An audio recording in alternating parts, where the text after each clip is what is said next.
2 రోజుల క్రితం గాంధీ భవన్లో టీపీసీసీ ఎస్సీ సెల్ అధ్యక్షుడిగా ఖమ్మంపల్లి సత్యనారాయణ ప్రమాణ స్వీకారం సందర్భంగా ఈ వ్యాఖ్యలు చేశారు సామ్యాల్. హిందూ ధర్మాన్ని హేళన చేస్తే వేదికపై ఉన్న కాంగ్రెస్ నేతలు ఎవరూ స్పందించలేదన్నారు బండి సంజయ్.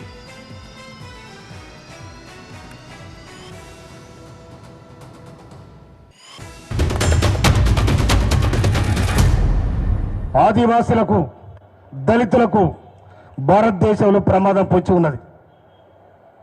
ఆదివాసుల అడవి కాలిపోతా ఉంది. మన జాతి నిర్మాణం కూలిపోతా ఉంది. మనవాద వ్యవస్థ మన ఇంటి మీకు వచ్చింది. ఇప్పుడు ఆయన బాబురాయన ముచ్చట చదివిండు. ఈ వ్యవస్థ ఇట్లా ఉంది.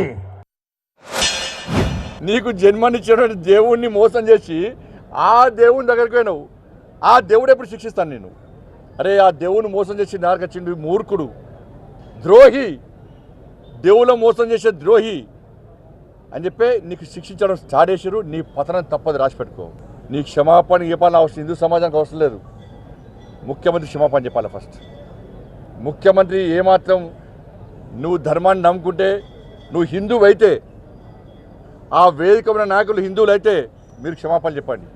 ఆయన వెంటనే పార్టీని సస్పెండ్ చేస్తారా, ఏం చేస్తారో ఆయన మీద వెంటనే క్రిమినల్ కేసులు పెట్టాల్సిందిగా ఇలా మత విద్వేషాలు రగిలించే ప్రయత్నం తుంగతుర్తి ఎమ్మెల్యే చేసిండు. ఆయన మీద వెంటనే క్రిమినల్ కేసులు పెట్టాలి.